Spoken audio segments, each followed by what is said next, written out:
आज का हमारा टॉपिक है पेवलॉव का संबद्ध प्रतिक्रिया सिद्धांत। पेवलॉव का ये संबद्ध प्रतिक्रिया सिद्धांत अधिगम के प्रमुख सिद्धांतों में से एक है और ये व्यवहारवादी साहचर्य सिद्धांत के अंतर्गत आता है। इसको कई अन्य नामों से भी जाना जाता है, जैसे अनुक्रिया अनुबंधन का सिद्धांत या शास्त्रीय अनुबंधन का सिद्धांत। आइए इसको समझने की कोशिश करते हैं। पेवलॉव द्वारा प्रतिपादित इस सिद्धांत को अनुक्रिया या शास्त्रीय अनुबंधन का सिद्धांत भी कहते हैं। इस सिद्धांत के अनुसार सीखने के लिए उद्दीपक का होना आवश्यक नहीं है। यहाँ पर जिस उद्दीपक की बात की गई है वो उद्दीपक है प्राकृतिक उद्दीपक। अनुबंधित उद्दीपक के प्रति भी अनुक्रिया होती है।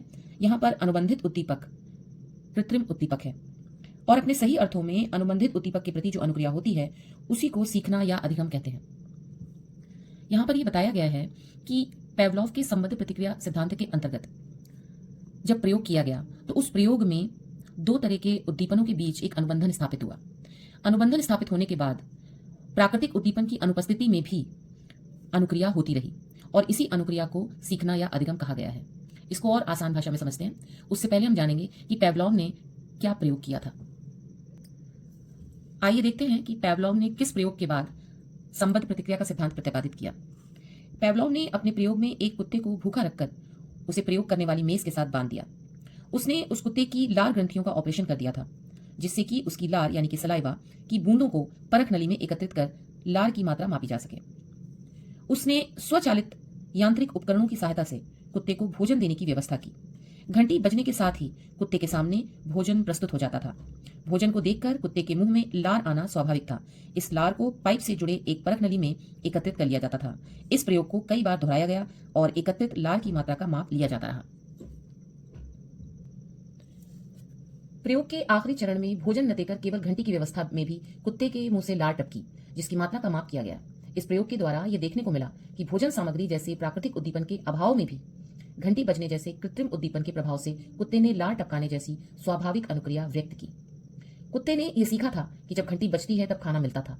सीखने के इसी प्रभाव के कारण घंटी बजने पर उसके मुंह से लार निकलना प्रारंभ हो जाता था। इस स्थिति को पेवलॉव ने अनुबंधित उद्दीपक कहा।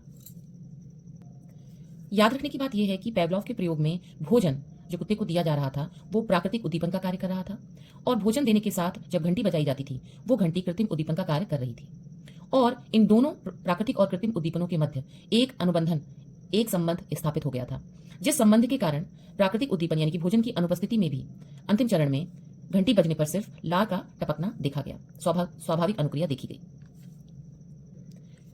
सिर्फ कृत्रिम उद्दीपन के प्रस्तुत करने पर लार का टपकना यह सिद्ध करता है कि कुत्ते ने यह सीख लिया था, अधिगम कर लिया था कि घंटी बजने पर खाना मिलता है, भोजन मिलता है। अंत में पेवलॉव के संबद्ध प्रतिक्रिया सिद्धांत से यह सिद्ध हुआ कि सीखने के लिए उद्दीपक का होना, प्राकृतिक उद्दीपक का होना आवश्यक नहीं है।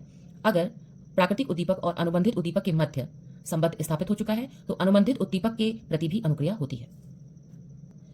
अब हम संबद्ध प्रतिक्रिया सिद्धांत के शैक्षणिक महत्व को समझने की कोशिश करेंगे। संबद्ध प्रतिक्रिया सिद्धांत का शैक्षणिक महत्व यह है कि सीखने में क्रिया, अनुबंधन और पुनर्बलन पर बल दिया जाता है।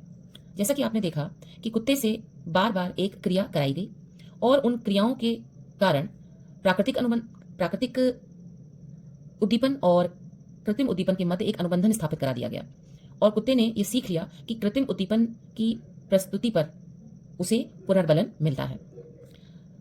इसी प्रकार से विषयों के शिक्षण में शिक्षण साधनों के प्रयोग पर बल दिया गया, यानी कि संबद्ध प्रतिक्रिया सिद्धांत के अनुसार शिक्षण साधनों को कृत्रिम उद्दीपन के रूप में प्रयोग किया जा सकता है और उसके आधार पर छात्रों को पुनर्बलन देकर किसी क्रिया को सिखाया जा सकता है। अनुशासन स्थापित करने में पुरस्कार व दंड का प्रयोग पुनर्बलन की तरह किया जा सकता है, जिससे उनके मध्य अनुशासन की क्रिया स्थापित की जा सकती है। छात्रों की किसी बुरी आदत को अच्छी आदतों में प्रतिस्थापित करने के लिए भी पुनर्बलन का प्रयोग किया जा सकता है। भय तथा मानसिक रोगों को दूर करने के लिए भी पुनर्बलन का प्रयोग किया जा सकता है। वो पुनर्बलन नकारात्मक या सकारात्मक कोई भी हो सकता है।